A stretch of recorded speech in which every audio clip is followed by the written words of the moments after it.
Good evening. What's up? What's happening? What's going down, everyone? This is yours truly. And as usual, I got the crew in the house. I got my super cool, super duper co-host Howard right here to my left. And in the bottom right, I got my man Stu, and Russ is rocking right below out in Arizona. How's everybody feeling this evening? Good. Okay. All right, good. Yeah, that's what I expect. That's what everybody expect from you guys. Just ready to kick it off and get into business. So what I'm going to do tonight, fellas, Cool. I'm going to kick off this show tonight with some pure ignorance. Hey, yo, as I look around this room, if you're 35 years old or younger, raise your hand. 4 people. So here's the thing. Y'all in trouble. Yesterday you had Al Green up here talking about we need a Secretary of Reconciliation, and then that's going to include what he said was reparations, which, by the way, wasn't reparations. Reparations is more than a check, but the very first thing it is a check. And come this year during the midterms and in 2028, if you don't have our check, you won't get no vote. No check, no vote. Yeah, I know that ain't what you want to hear, but that's what's happening. All of y'all in here, with all due respect, you're beautiful, but you're old. You're not talking to the youth. You don't know how to talk to the youth. You're trying to tell us what to do. We're not having it no more. So if you want our vote, you got to come with our paper. We're not scared of Trump. We're not scared of anybody. Biden is a racist. Trump is a racist. Kamala is a racist. And if you don't have our money, you don't get our vote. We got cats like this dude going on stage and screaming, no check, no vote. I keep saying it over and over again. These are the brothers that the DNC are ignoring. We just had the vote for the new maps in Virginia, and it passed. 10-1, that's good. That's us about 4 more seats. But the problem that I have is it didn't pass by a large margin. It won by 51.5% of the vote. Now, that's a victory, but in my opinion, that's a weak one. So I keep saying this. Whoever is in charge at the DNC needs to be replaced now. Remember that scene in New Jack City when they had everybody sitting at the table, Nina was mad and it all went down? I'm going to say this to the people in charge. You're incapable of running this shit. So here's a question I have. We'll start with you, Howard, super duper co-host. How solid do you feel about the DNC and their approach to campaigning for 2026? Well, they're getting better. But, Okay. I'm hesitant to throw as many stones as you are right now. All right. Okay. Because they're getting up off the mat. See, there was one, don't get me wrong, I was the pile-on master. Trust me, after 24. You know, and that whole fiasco would happen, or it wasn't a fiasco, but what happened there. And I saw some serious problems. I've always, I don't want to sound like I'm being contradictory. I've always talked about their challenges in messaging and the way they're going about their messaging. I agree with you. A lot of that needs to be overhauled. However, I do think as far as calling stuff out and talking about affordability and some of the other issues that have come to the fore, I think they're getting better at doing that. There's room for a lot of improvement, and I agree with you. The status quo right now is not going to get it. Right. But I'm not quite ready to slam them as hard as you are. But man. they definitely need to be some revisions. Yeah. I was just upset. I knew they were going to win. I knew we would win. I mean, everybody in my family voted. My son, my wife, my daughter. I mean, this whole neighborhood. I even had the sign out front. But I mean, I guess you're right about the definitely the messaging and the affordability, because that's what my man Stu has been breaking down, and it worked. But so I want to ask you, Stu, what are your thoughts on the victory for the maps in Virginia, and with the affordability and what Howard was talking about? I'm going to be critical of them because I just want to see them do better. I'd hate that 51.5% margin, but Do you think do you think there's serious momentum that is building from this victory this week? And what are your other thoughts that you may have on the maps and the vote? So I disagree with you. Okay. I think that the voter turnout was actually really good Okay. for an off election, for a special election, especially when there wasn't a heavy celebrity aspect to it. We were talking about the most dry thing possible to vote on, redistricting, Right. right? So they did actually really well. It wasn't as high as other special elections, but if you remove the celebrity aspect, the DNC turned out and did what they needed to do. A thing I want to talk about is when we say, oh, the DNC and who's in charge and that they need to be replaced, the DNC that you're talking about, who is listening to who's standing up for the marginalized communities, that's a local thing for the DNC. DNC at the top is really about fundraising. And they're doing pretty well, right? We can talk about Speaker Pelosi and her being at the top. She did her job, raised more money than anybody's ever raised. What's happening at the local level? I can talk about Jersey. I could talk about the mayor of Newark, Ras Baraka. I could talk about Congresswoman McIver holding town halls, doing listening sessions, right? Right. It's happening. You want adjustments to how they're doing it, sure, but they are leaning in hard to shifting, to changing their offense to get people to turn out. Okay, so you really do look at this victory as something that shows positive momentum, showing that okay, yeah, they're actually doing it. And look, Howard probably agrees more with you on this than me. I guess from my perspective, me living here in this state and seeing what I was seeing leading up to the vote, seeing all these signs out there saying vote no, vote no. And, you know, we had the mail out there and I'm watching these games and all I kept seeing was these ads that they're using Obama, using these words, talking about gerrymandering, taking it out of context. And when I see, 51.5% in terms of winning, for me, I become a little upset. I become very nervous. I become very like, what the fuck? But you're right. It's on the local level. It's how it's being organized. And I guess that's one of the reasons I probably need to be having my ass at these meetings a lot more. But, and that's what I'm going to do this week. When I was at voting, I talked about it and I said, hey, look, I'm only seeing this. They said, hey, look, I got their attention. Come out. So it's in the Sully district every Tuesday. The first Tuesday of each month, 7:30. So I'm going out to check it out. But Russ, I know you were monitoring this election, this vote on Tuesday. I really want to get your thoughts on how you feel about it. And do you agree with my man Stu and Howard on that the DNC? Excuse me. Let me just say the Democratic Party. You really think that they're really picking up speed? Just give me your thoughts on it, my man.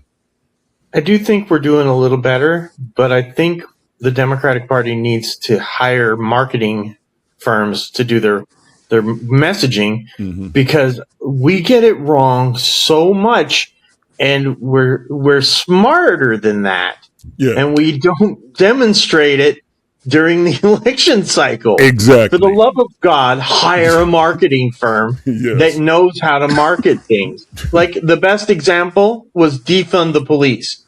It had nothing to do with defunding the police, and that was what they came up with. Right, and they've been using it against us for a decade. Right.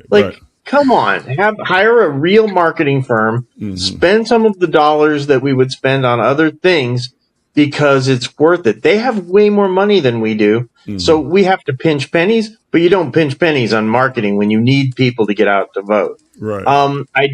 I do think that the right wing or Reich wing, as I like to call them. I do think that they were motivated to vote this down. They wanted to keep Trump's gerrymandering as an advantage. And I think they managed to defeat it even with that extra push from conservatives. And I can tell you this, I've been watching it and they are mad. They're saying it's unconstitutional. It's already in court. It's like they're enthusiastic about getting it crushed. Right. But the Supreme Court of Virginia's already ruled on it. Right. So it's going to go there and die, their protest, and they're going to try to appeal it to the Supreme Court. But it's already been established. There. Yeah. I mean, and somebody brought that up to me the other day. They said, well, you know, like you already saw the Attorney General of Virginia, like, no, this ain't happening. It's already established. So when I'm seeing all this craziness about it, I'm seeing all this hypocrisy. That's why, you know, once again, it's just the turnout. I'm keep going back to these brothers, you know, like the dude on the stage, because I feel that once we can get them to understand, and I'm quick to point out to these fools, you know, that Project 2025 is Jim Crow 2.0. And when you look at this actual vote, they showed up, we got momentum, but then we also dealing with this fact that we got this damn indictment against the SPLC. Tuesday afternoon, FBI Director Cash on his way out Patel and acting United States Attorney General Todd Blanche announced a slew of criminal charges against the Southern Poverty Law Center. The SPLC was fighting against the Ku Klux Klan. Look, Howard, I need to just get your thoughts on this, because I know when you saw that indictment go down, and yeah, we're getting out there to vote and all that, but this indictment, I want people to really understand why the voting of the maps and having this 10-1 is kind of associated with this indictment, because this indictment is against people who are helping us, who have helped us and been supported by the Democratic Party for us to progress. So just give me your initial thoughts on this indictment, my brother. Well, what's going on with this, the investigation, and then later on the indictment, is the same playbook that the DOJ has been running on civil rights organizations since the 50s. Yeah. Okay. The biggest difference here that I, in my opinion, is that this DOJ has no scruples. This Department of Justice will just prosecute any case. They don't care about evidence. They don't care if it's even a case that they think. It used to be, from what I'm told, that federal prosecutors in general, but definitely federal prosecutors, would not even bring a case to the grand jury unless they thought they had enough evidence to make it get a guilty verdict. Now in this case, they did get indictments from the grand jury. However, and I don't want to get too much in the weeds, but from my understanding of it, you know, they are there are a lot of assumptions in their indictment that have no backup evidence. The organization paid $1 million to a member of the neo-Nazi group National Alliance. That informant allegedly stole more than 25 boxes of records, which were later used by SPLC to expose the hate group's activities in 2014. The SPLC later paid another informant within the group $6,000 to take responsibility for the theft the indictment alleges. It might have, I'm not going to say it doesn't have merit. I don't think it has merit, but there's no evidence that's presented along with the indictment to back up the allegations. So I think that he got a grant. You know, it used to be that they say, hey, you can indict a ham sandwich, because most of the time prosecutors go in and they are able to, you know, at least get an indictment. I can speak from experience on that. They can do that. Okay. Yeah, you were talking about that the other week. Yeah, you were talking breaking that down the other week. Yeah. So this guy Todd Blanche, I don't know who the person was I don't want to give him, credit or whatever, but I don't know if he was the one who presented it to the grand jury or who was responsible for doing that. But I do know that a good prosecutor can definitely get an indictment go through. I don't think it's got the court case, from what I understand, is going to it's get thrown out just like the appeal of the gerrymandering thing is. But what my point is, and then I'll stop talking, is that this is what the FBI and the CIA have done to civil rights organizations and civil rights leaders throughout the history of this country, and it's going to continue to do that because these are they are like the fourth estate is there to like shine a light on things. The civil rights and activist set are the ones who are doing the business. The other people are reporting it. The press is reporting it. The activists are fighting against it. Those are the people. That's why Hoover called the Black Panthers the greatest threat to the country, because anybody who wants to fight against Uncle Sam on principle is a threat. They don't want that.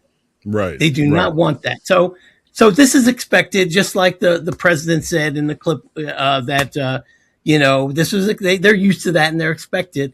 I think it gets thrown out, but it just shows me how much Todd Blanche is like willing to do the devil's bidding. Yeah, he's down for the cause, man. Todd Blanche, yeah. And Stu, you were posting about it the other night, and I really want to get your thoughts on it, man. Yeah.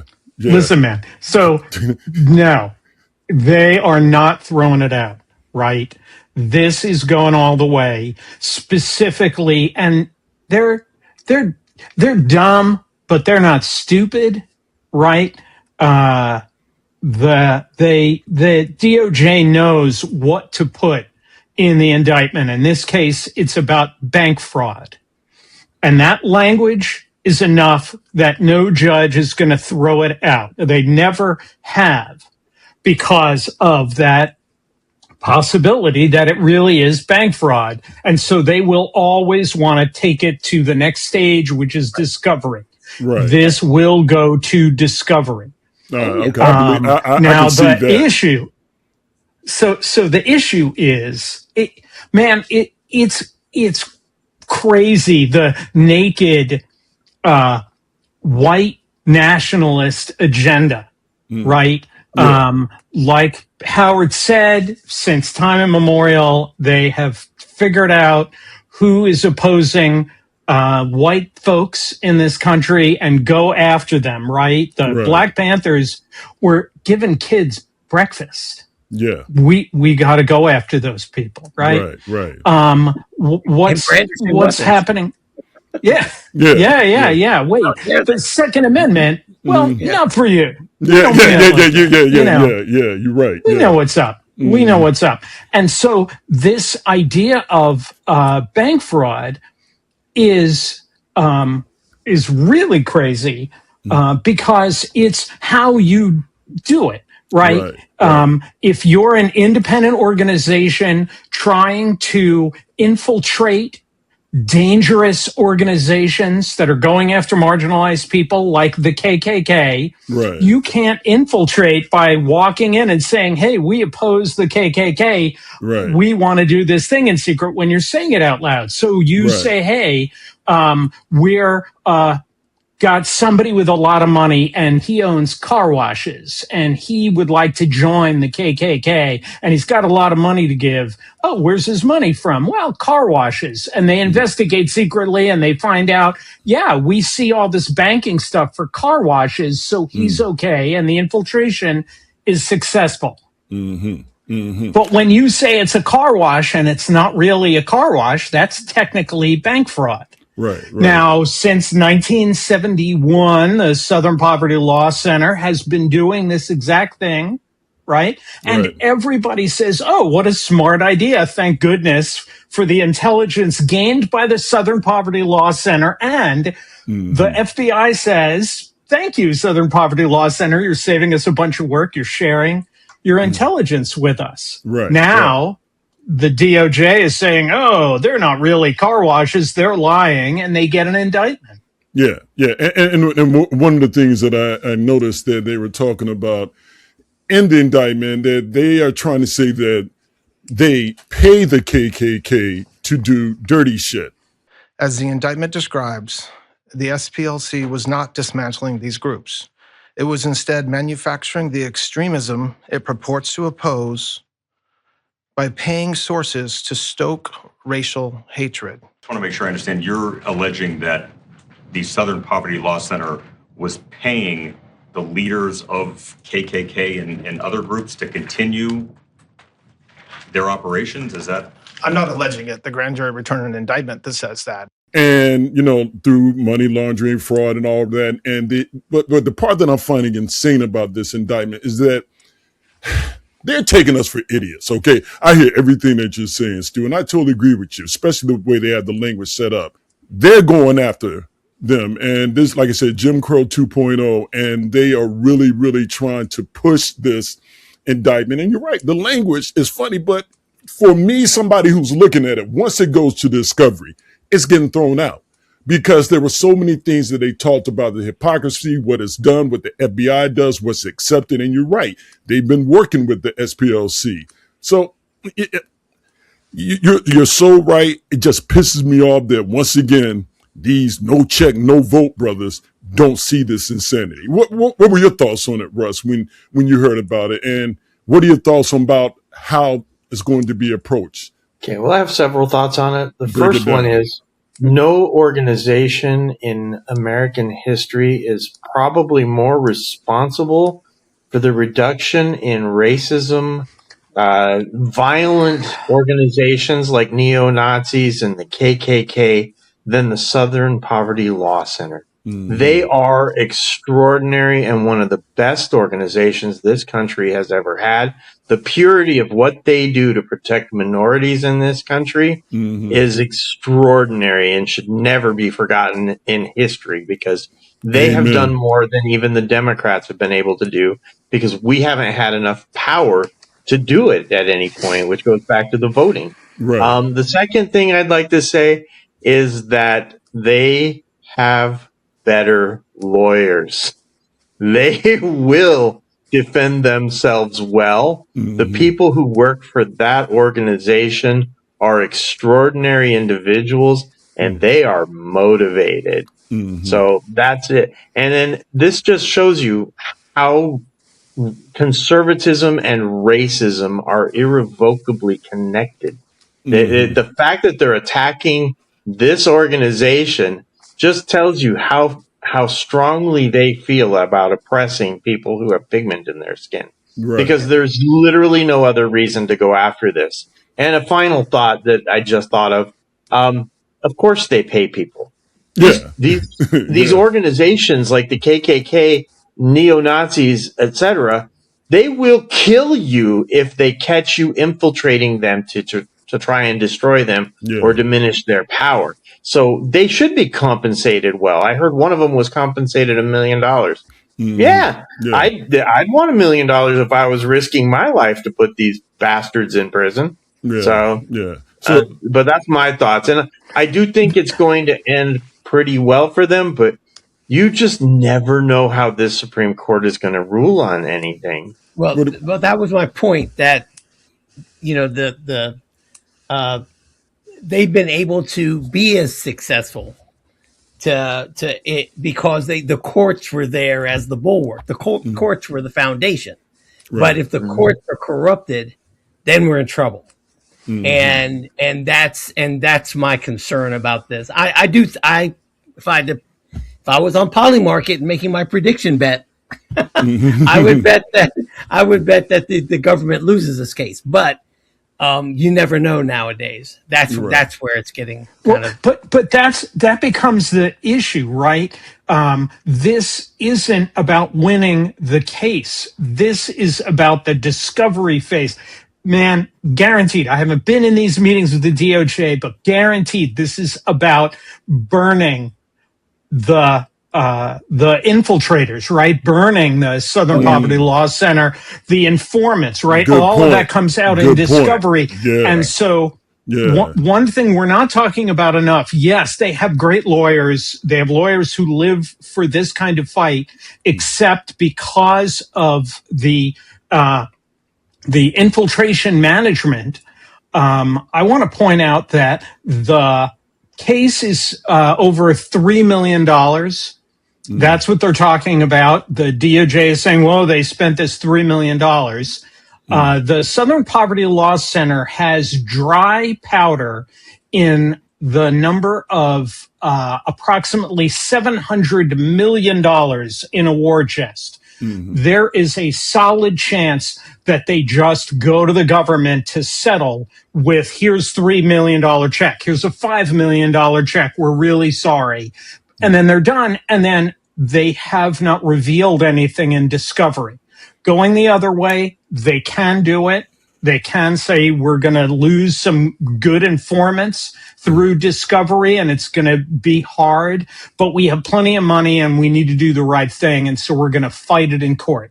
Maybe. So, okay. Let me ask you something else about that, Stu. So but based on what you're saying, it kind of looks like, they want to, I like that part you said about burning it down, having give up the informants and all that, because what that does is for the KKK and all that, those people, it gets rid of those threats. Now they know who is who. So don't have to worry about the SPLC now to get those people out of the way. But do you really think that they would settle? Do you think that they would settle to do that? Because if they settle, then they can keep those informants in place. I'm just kind of curious. They are definitely having that conversation at the highest level. They're having that conversation because they know that it's not pocket change, but it is a small amount of money given their real war chest, given their dry powder of $700 million that they have. Whoa. The idea of saying, it's a significant amount. It's a real thing because everybody gets it. Because since the 70s, everybody gets it that the Southern Poverty Law Center gets it done. Right. They are keeping America from becoming a worse country. Right. There's no record, as far as I know, of any informant being outed that helped them, win a case or whatever it was they were pursuing. And if that happens, then it's going to be it's what's happened to us in the Middle East. We can't get good intelligence anymore in the Middle East because we've burned them so much. You can't be trusted, and so the SPLC can be trusted. And I think they would like to stay that way. So Russ, what are your thoughts? That was a great point, Stu. I wasn't thinking. I mean that really is a very good point. And Russ, what are your thoughts on what Stu was breaking down about that? Oh, I completely agree with him, word for word. I am curious about two things, though. What's that, my man? I think that they should just try to bribe Trump because it's pretty easy to get your way if you bribe him. Might be the cheaper version. And then the other one, I would be interested to see how Clarence Thomas would vote on this one.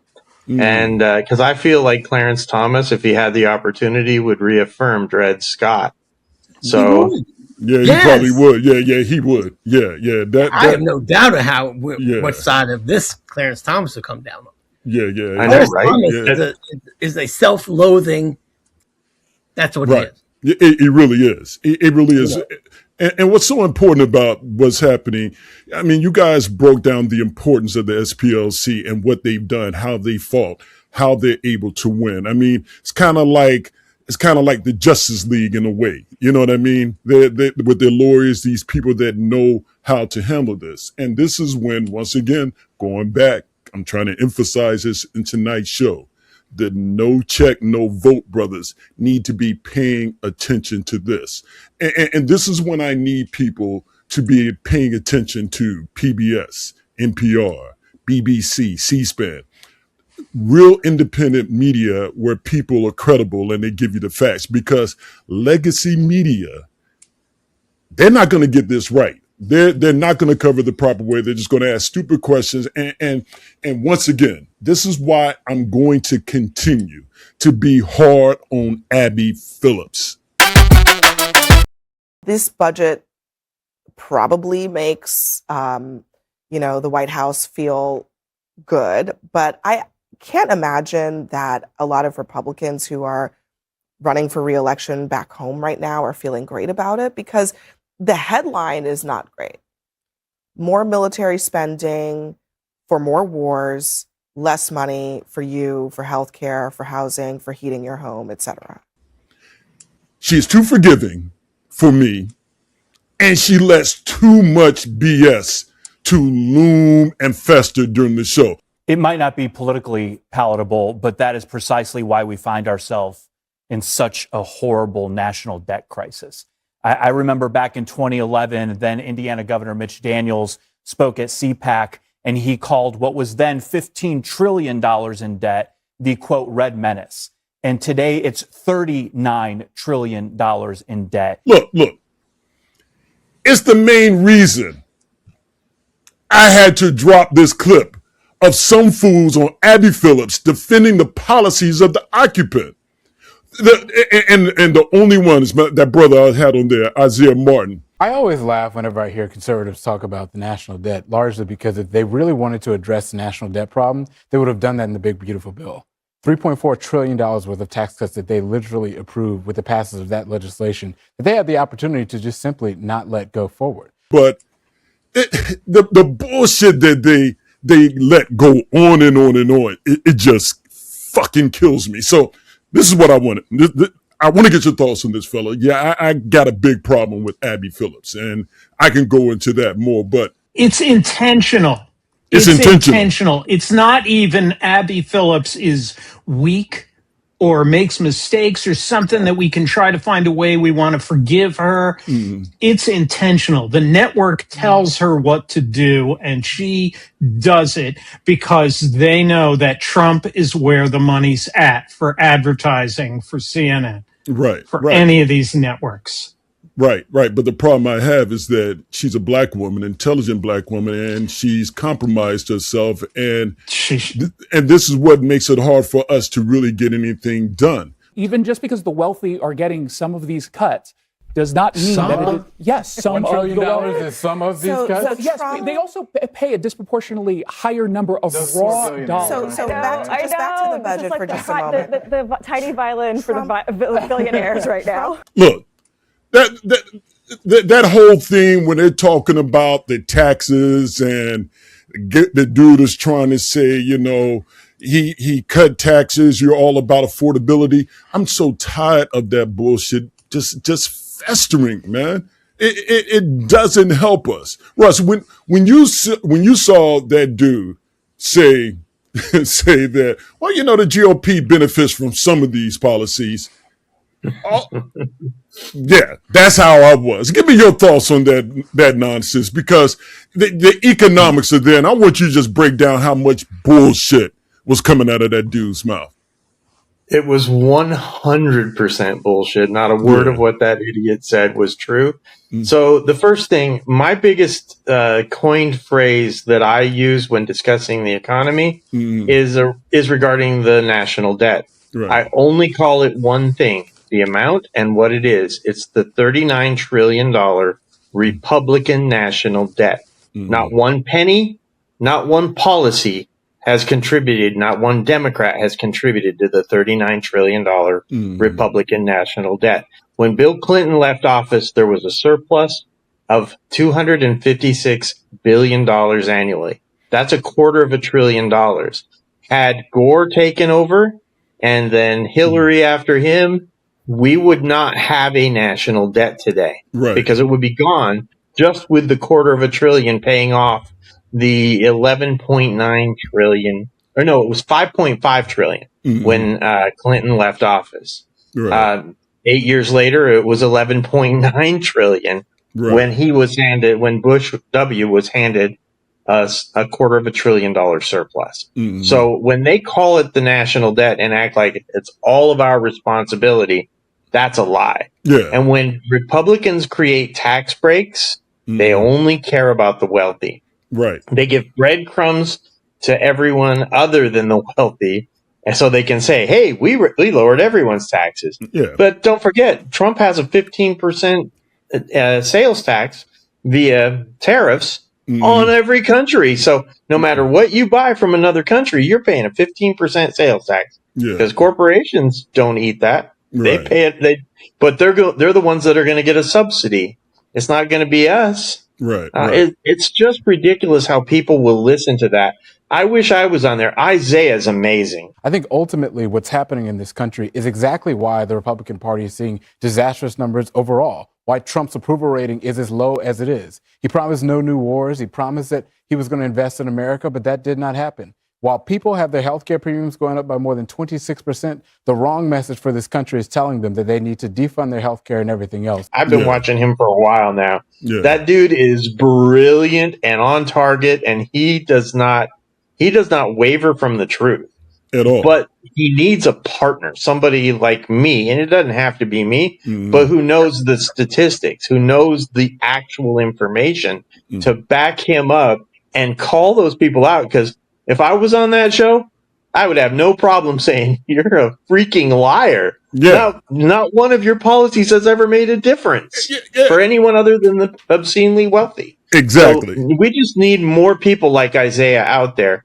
and he needs backup so that he has, because there were two Republicans saying, "Oh, we help everyone." That was bullshit. No, yeah. Name one example. Yeah, they don't have any. How what stood out about that piece for you on that Abby Phillips clip that we just saw, man?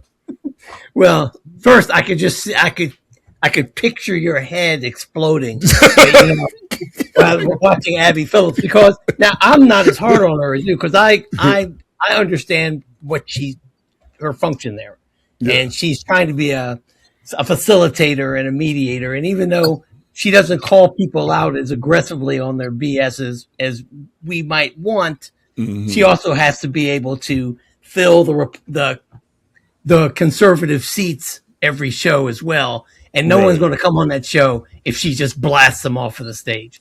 I think that she needs some, just like Russ was saying. I mean, unfortunately, it seemed the producer is the person that I would have a beef with.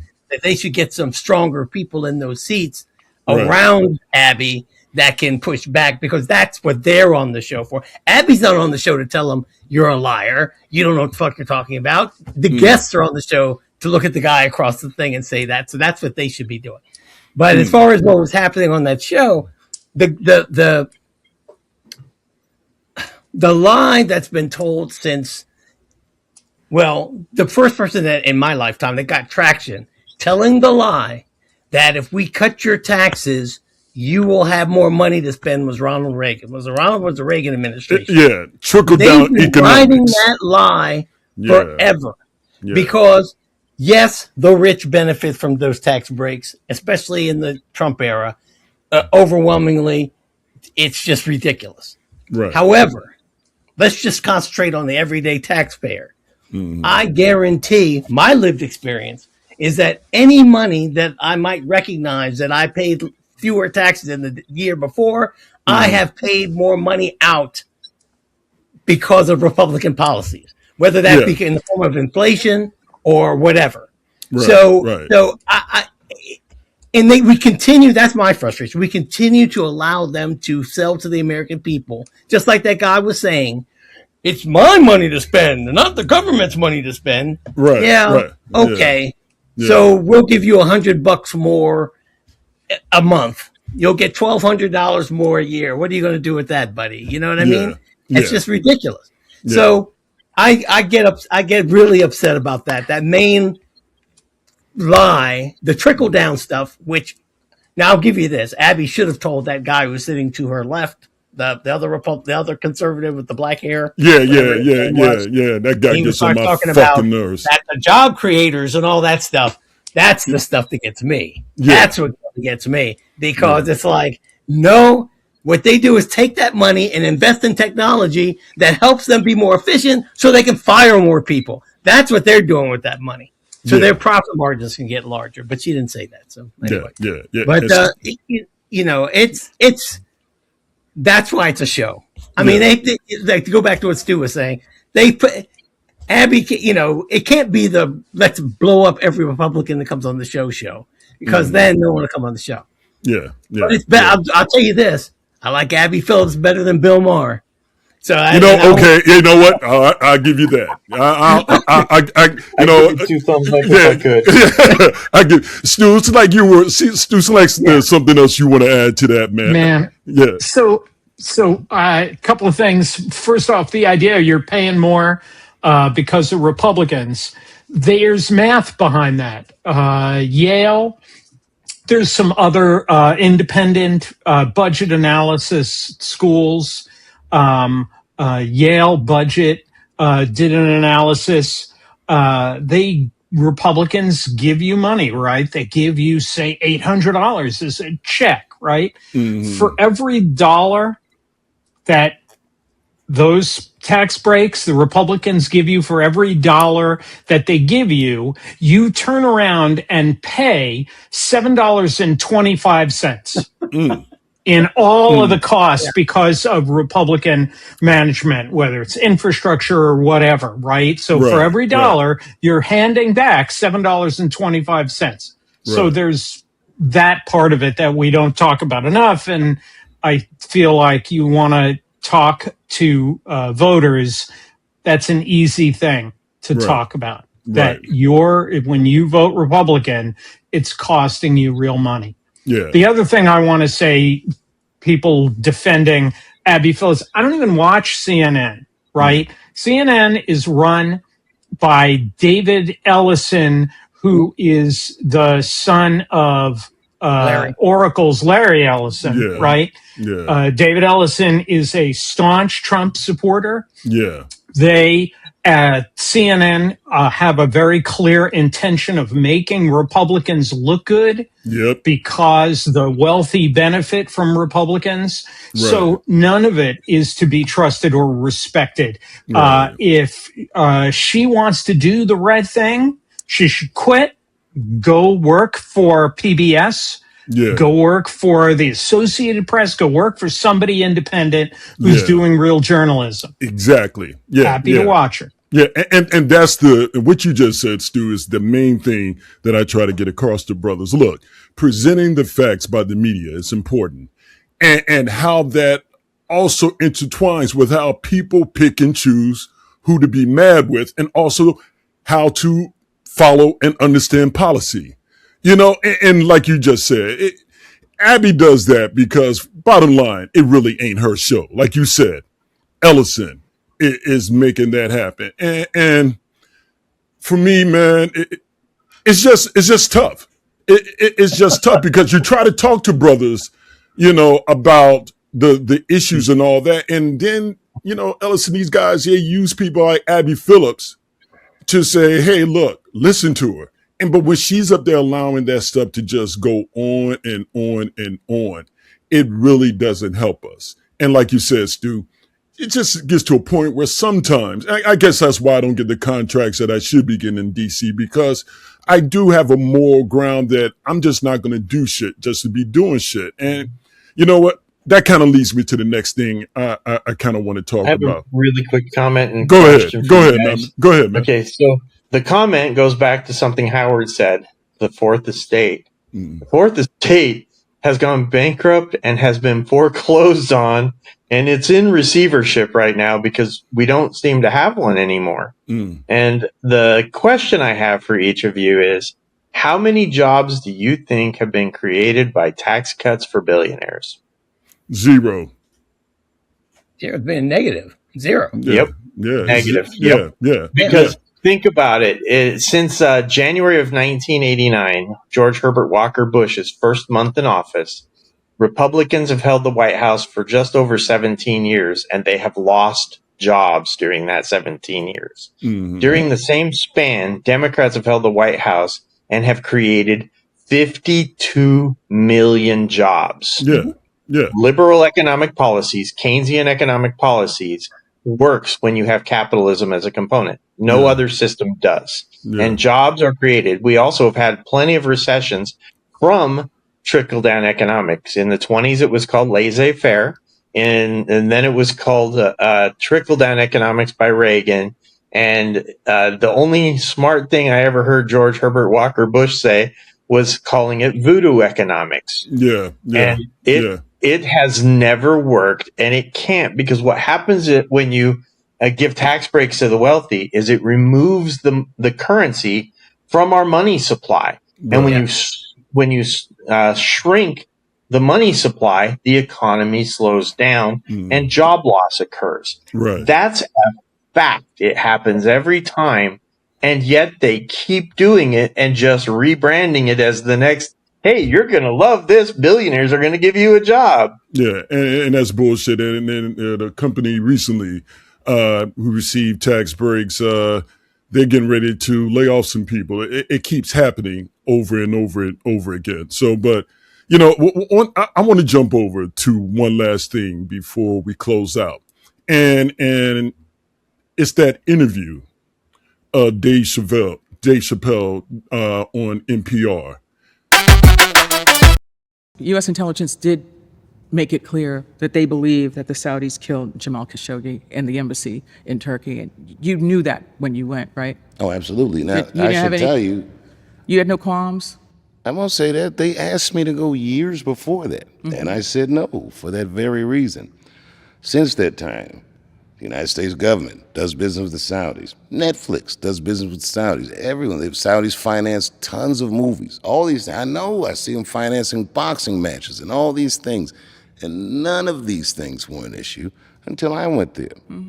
Now, why is that? As soon as a black man can make money off the plantation, they try to tell you that the money is dirty. Well, okay, I'll go home and spend the money with actual slave owners on it. Where is this clean money you're talking But you about? said you hesitated for years to go. There are years you didn't go. So what made the difference for you? Time and circumstance, time and the wheels of commerce kept turning. You know, if you want to be that pure about money, then stop driving your car, stop eating, don't use your cell phone. Everything is tethered to something that's just terrible. And I can make a million excuses or reasons to deprive that crowd of that show. But man, when I was standing in front of them, I feel like I did the right thing. Our governments are going to ruin everything for us. We'll never get to know each other if we just do everything that they want to do or function on the terms that they want us to function. And we don't even really know what's going on. I found it to be very compelling. But I really want to get your thoughts on what he said. And because what he was talking about really made me think. Now, look, I don't like Jeff Bezos, but 60% of Amazon sales are from independent companies. We have to take time and really take it and listen. I really want to get what you guys thought of what he's talking about, because he does have some points in there. But where's the line? I want to get each of your thoughts on what he said and basically how you feel about it. I want to go with you first, Stu. What are your thoughts on what he said? And Man, so miss me with Dave Chappelle. Okay, just miss me on his. Okay. He's when you play it, he's playing Sun City. Okay, when you go to Saudi Arabia, those people are, that government is really terrible, right? We're heading fast towards that kind of oppression. They are doing it. They are killing people, right? Him coming back and saying, well, you know, everybody does terrible things, right? It's no. We can have somebody else talk to us about how to support the disenfranchised, the marginalized community, the independent people. I'm happy to have that conversation. The minute you go play Saudi Arabia, no thanks. That's just a hard pass. Yeah, I feel you on that. I feel you on that. And what he said, he said, I did it initially because of those reasons. But then he said it changed because of time.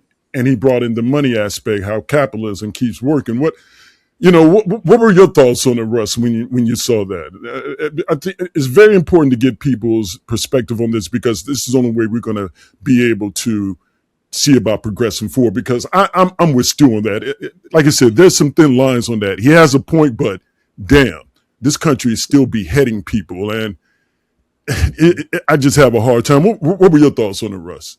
Well, and it was 14 or 15 of the 9/11 attackers came from Saudi Arabia. Yeah. They actively attack us. So they are not an ally. but they're the number 2 oil producer in the world, and number 7 is Iran. So it doesn't shock me that we're trying to befriend one and attack the other. Right. At first, I was skeptical, and he made some valid points. I mean, part of what helped the Soviet Union collapse was our culture. You can't keep culture out of your borders when the kids want to listen to it. They want to wear Levi's, whatever it is that is the American thing. Our culture helped topple that. Of course, they had 2 actual sane leaders in Gorbachev and Boris Yeltsin. Yeah. And so that was a little different. I don't think there are a whole heck of a lot of sane leaders there, but then again, we don't have one either. No, we don't. And you know, our tourism has dropped dramatically over the past year because of Trump. Yeah. So Vegas is dying because of him. Yeah. Like there's almost no tourism in Vegas right now. Yeah. The strip is empty. Yeah. So I like the fact that we're trying to share culture and it might help.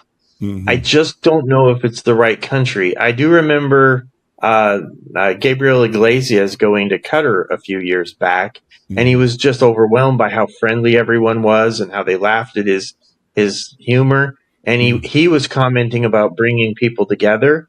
And I believe he's that kind of person. Yeah. He never talks politics, but yeah, it's concerning that a country that literally brutally killed a person while he was alive by dismembering is somehow our friend.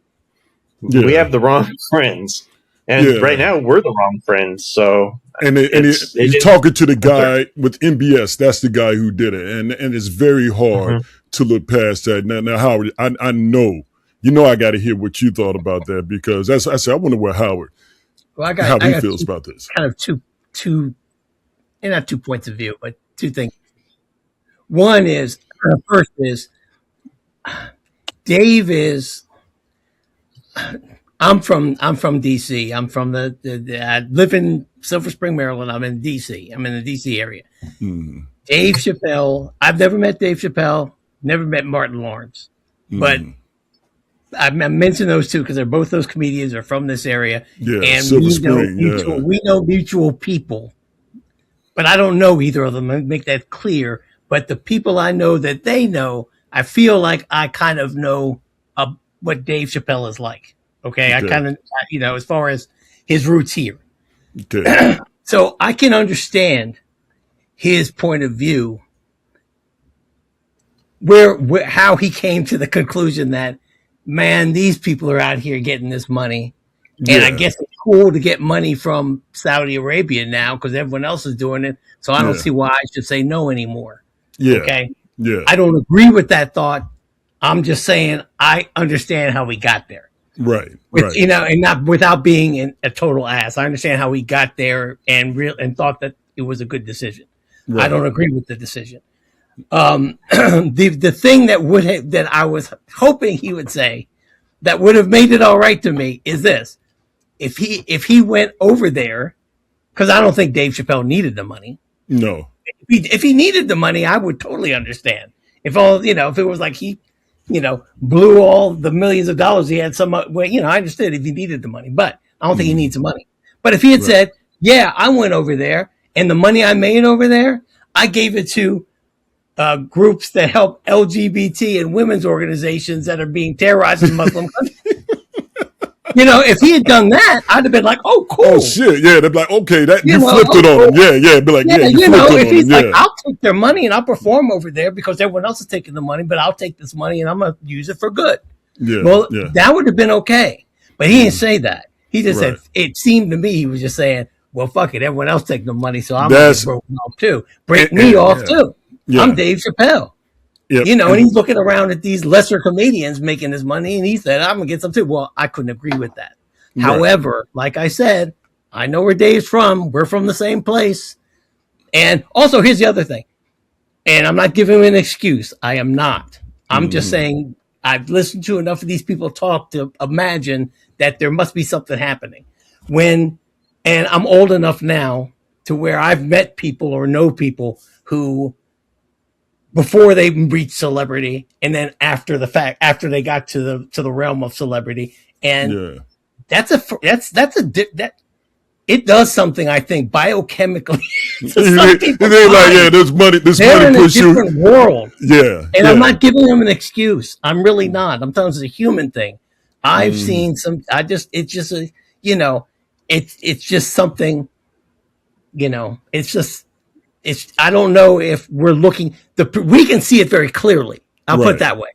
Right. I don't think Dave can see it as clearly as we can see it. Yeah. That's all I'm saying. That said, I don't agree with it. I'm with you, Stu. When I heard it, I was like, miss me with all that. Come on, man. That sounds really good. Just say I took the bag and that was good. Don't blame it on someone else taking a bag. But yeah, and that's how I felt. Yeah. It's just like don't look. It was good. What he said, I'm like, okay, it has, you got some valid points, but Dave, seriously, don't. It's like this in DC. It's like every brother finds a way of saying, yeah, I did this because everybody else is doing it. There's some type of dirt connected to it. Like when he talked about, stop driving your car, stop doing all this. Look, to me, it's bullshit. And it's a line to, once again, all this stuff comes back down to the no check, no vote brothers. Remember Dave Chappelle, he's at the Kanye concert supporting Kanye. And who was Kanye supporting? That motherfucker in the office of Redhead, the dude that went to sleep in front of everybody yesterday. So I keep hearing these brothers say this stuff. And he had, he got the silver tongue. It made some valid points. But Dave, come on. He didn't make valid. I'll disagree with you there. That's what I'm saying. You don't think he made some valid points? Okay. All right. I understand how he made those points, because I could hear myself saying that too if I had lived Dave's life. I'm just saying, coming from where I'm from, I understand how he got there. But they're not valid because I live on planet Earth. What I'm saying is that Dave and these people they're just a little bit out of touch, I think, a little bit, just a little. Yeah, brothers figure, hey, like you said, like everybody else is getting paid off of it. I might as well get paid off of it. And then I do think that there's a professional thing, like I'll just call out Bill Burr because he went. I think Dave is looking over there and looking at people like he's like, fuck Bill Burr. Bill Burr's a great comedian. Don't get me wrong, but he's just looking at people and he's saying, I am better than these guys, and they're all getting millions over there. No, sign me up. Sign me up. Yeah. And I would have respected that if he had said, thank you for this money. Now I'm going to give it to, Pussy Riot over here. Go for it, girls. Yeah. Yeah, I'm with Southern Poverty Law Center. Yeah. Right. Before we head out tonight, couple of things came up. And the first thing, I just want to ask you guys about the NFL draft. Now, Howard, your Commanders, what do you think about Sonny Styles going to DC? I'm ecstatic. That's all. That's who I wanted. I'm good. Okay. All right. Cool. That's what I wanted. Cool. Right. All right. I hate that you got him, but you got Jeremiah Love going to Arizona now. Stu, I know you were like, what? Taking a running back that high, and they kept talking about, but the dude is the best player in the draft. How do you feel about that, man? Well, okay. I meant to ask Russ. I meant to ask Russ because Arizona, his squad. My bad. Russie, Yeah. Well, all I got to say is love is in the air. He's who I wanted. Originally, I wanted Bane. Love is in there. But he is I watched film on Love, and I was blown away by this kid. Right. He's humble. He's coachable, and he had one fumble in 3 years in college, and he had no drop passes. He could be a bigger version of LaDainian Tomlinson. That's what he could be a bigger version of that guy.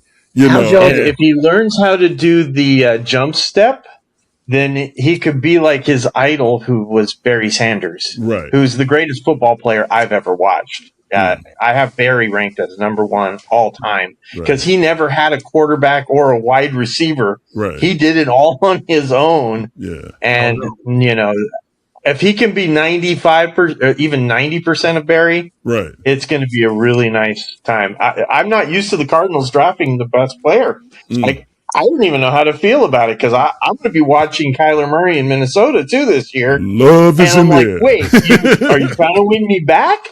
Like, I don't even. I'm speechless that they drafted the best player in the draft. Yeah. So now, Stu, I meant to ask you about your Giants. How do you feel about your Giants and what they did? I'm a 49ers fan, and we just got Stribling. Oh! I thought you were a Giants fan. My bad, brother. No. I'm not. I'm a humanist. I'm a globalist, right?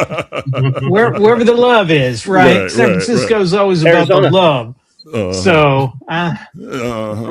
I appreciate that. All right, but and Jerry, my Cowboys, they picked Caleb Downs. Now, I like the pick and all that, but you know what? They just, when it comes time to write that check for that next contract, I don't think Caleb's going to be around, just like Micah was no longer around. So I'm excited about it, but as long as Jerry Jones is in there running shit, it's fucking temporary. That's my idea. So anyway, Stu, you got any last words for everybody today before we head out, my man? Hey, don't play Sun City. Okay, you feel me? Yeah. You feel me? Yeah. Dave, Bill Burr, all them, Iglesias. No. Yeah. No. Just say, no, Dave Chappelle's worth $100 million. Don't play Sun City. Yeah. What about you, Russ? What you got that in with tonight, man? I would urge people to look up Steve Hofstetter, who is a historian and a progressive, unabashedly progressive comedian. He is also renowned for destroying hecklers. That's like half his shtick on YouTube. But he is exceptional, and if you want a great progressive comedian who stands up for our values, he is awesome. All right. And my super co-host Howard, what you got to end with tonight for the people? Oh wow, I usually I just say something pretty trite and dumb, but I will say that you should Josh Johnson is my comedian right now that I'm going to give a got to give that brother props. Yeah. Listen to some Josh Johnson, although many people are familiar with him. And the other thing is that I would just say that really quick, the talk about the clip with the brothers with the pay us reparations or whatever. There's a lot of remedial work that needs to be done in this country with civics and how things work. So I would, maybe you can put the link down in the comments or whatever, Couch, but the clip that had oh God, what's my man's name? I can't think of his name now. With the clip with Roland Martin. Yeah, Roland Martin. The Roland Martin clip where he talks. I mean, it's very simple. Very simple civics lesson. But we really need to understand it's about counting votes. It's about votes, and that's how you get stuff done. And if we can get that message through to the populace, I think maybe things will really start permanently going in the right direction. So that's all I got. Yeah, and before we head out tonight, people, I got to say it again. Ant-Man, that's that guy. I told you people last week before anything started, I said that, hey, look, Ant-Man's on a mission. Now, he didn't have a good game last night because he fouled out, but I said that Denver will win the first game and Minnesota win the two after that. One thing that people need to learn about the NBA, a team can have a great record, but it always comes down to matchups. And when you look at Denver to Minnesota, Minnesota's a very tough matchup, and without Aaron Gordon being there, it makes it very difficult. And I don't know what Ant-Man has said or done to Rudy Gobert, but that motherfucker has been balling, and his defense has been essential. But I just like this kid. And watching Ant-Man just give his guy props and the way this kid leads, like I said, that's why I got this kid's picture. I got his picture up on my wall because him and also Wemby, I just like Wemby's attitude towards the game they showed in the All-Star game. These are the guys that I think people should talk more about because they're genuine, love the game, and they come out there and they just go full body and kick ass. And if Aaron Gordon doesn't come back, and you got Minnesota in 6. Well, anyway, everybody, that's my man Howard right there. That's my man Stu. And of course, my man Russ out in Arizona. Thank you for checking out the chat for tonight. Talk to you soon. Have a great weekend. Keep rocking, everybody. Couch out. Peace.